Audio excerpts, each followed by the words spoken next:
Syaratnya untuk menjadi putih itu mesti taubat. Jangan minum Clorox, jangan minum sabun. Cara memutihkan hati adalah dengan taubat nasuha.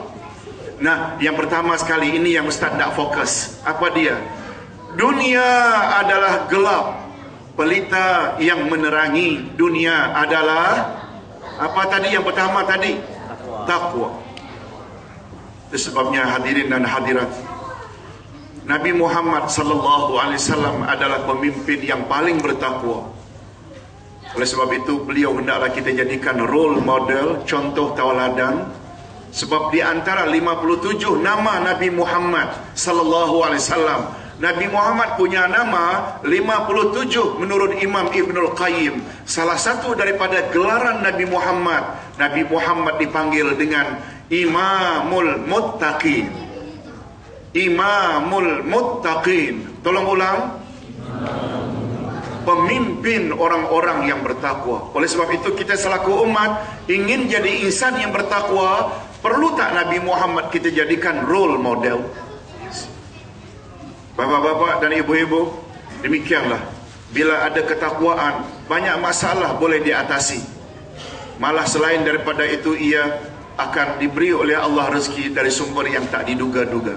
Sekali lagi Ustaz ingin ingatkan, bukan dengan mengamalkan ayat ini pagi 3 kali, petang 3 kali langsung kita akan dapat 2 ganjaran itu dah. Namun demikian bukan menjadi kesalahan kalau kita selalu ulang baca ayat itu. Ustaz masih teringat seorang ulama di Najd pernah ditangkap atau akan ditangkap oleh penguasa zaman itu. Beliau seorang yang bertakwa, berasal dari kawasan Riyadh. Kalau Ustaz sebut namanya semua tahu. Begitu beliau tahu bahawa beliau akan ditangkap, beliau lari merentas padang pasir. Sepanjang jalan yang beliau baca adalah ayat wa man yattaqillaha yaj'al lahu makhraja wa yarzuqhu min haitsu la yahtasib wa man yatawakkal 'ala Allah fa huwa hasbuh innallaha balighu amrihi qad ja'ala Allahu likulli syai'in qadra. Sepanjang jalan, walaupun raja zaman itu kerahkan askarnya di seluruh pelosok untuk mengejar dan membunuhnya, namun mereka tidak nampak, tidak dapat menangkap ulama terkenal tersebut yang cukup tinggi ketakwaannya. Akhirnya beliau selamat. Ustaz pernah punya pengalaman peribadi, turun daripada Cameron Highland, sedang turun pancit satu tayar kereta, ganti. Sampai di bawah di highway hari Ahad pula, pertengahan jalan pecah satu lagi. Bayangkan. Begitu sudah terasa, kebetulan dengan isteri dan anak-anak, Ustaz suruh isteri dan anak ikuti. Anak baca, "Wa may yattaqillaha yaj'al lahu makhraja wa yarzuqhu min haitsu la yahtasib." Sebab ayat ini berfaedah bila kita sedang dalam keadaan kesempitan. Hadirin dan hadirat, anak-anak coba tanya ketika itu masih kecil-kecil. Ayat apa ni? Mengapa kita baca ayat ini? Nantilah ayah beritahu. Akhirnya sampai di tengah-tengah highway, dah tak boleh berjalan lagi.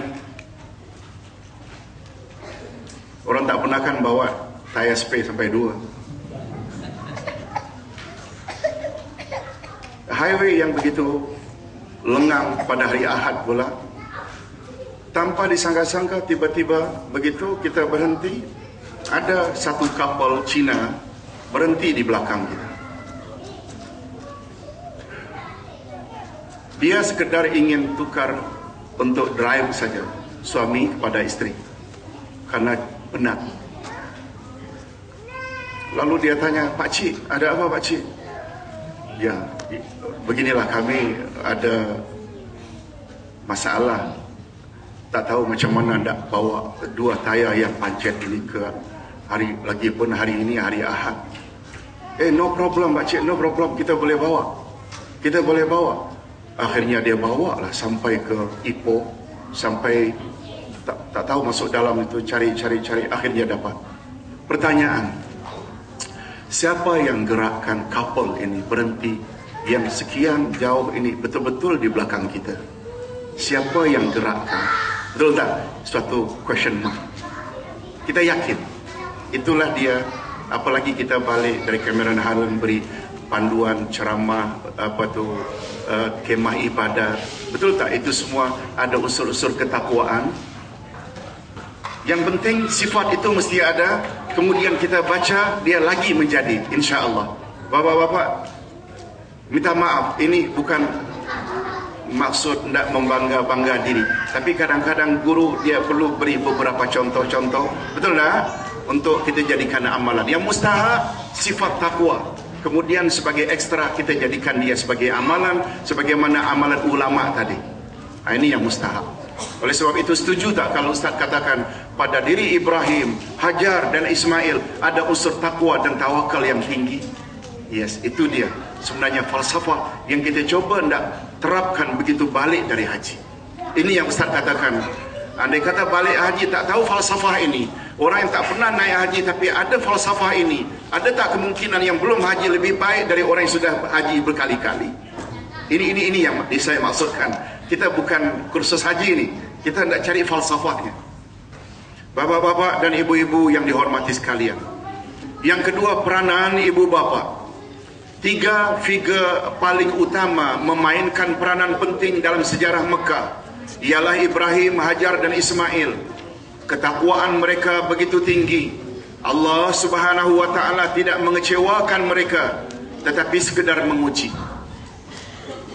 Perkataan Hajar, izan la yudayyi'ana. Kalau begitu wahai Ibrahim, Allah pasti tidak akan menyia-nyiakan kami.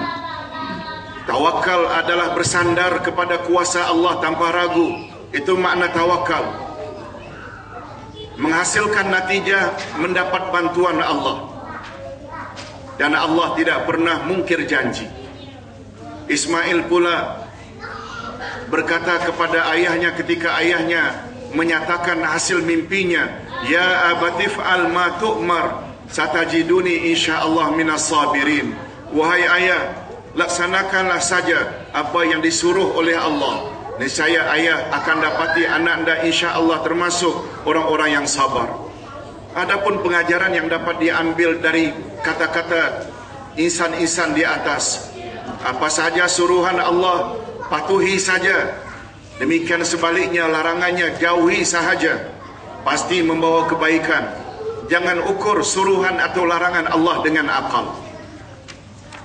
Sebabnya hadirin dan hadirat, kalau kita bawa amalan para rasul terdahulu, Nabi Musa alaihi salatu wassalam pernah dikejar oleh Firaun untuk dibunuh.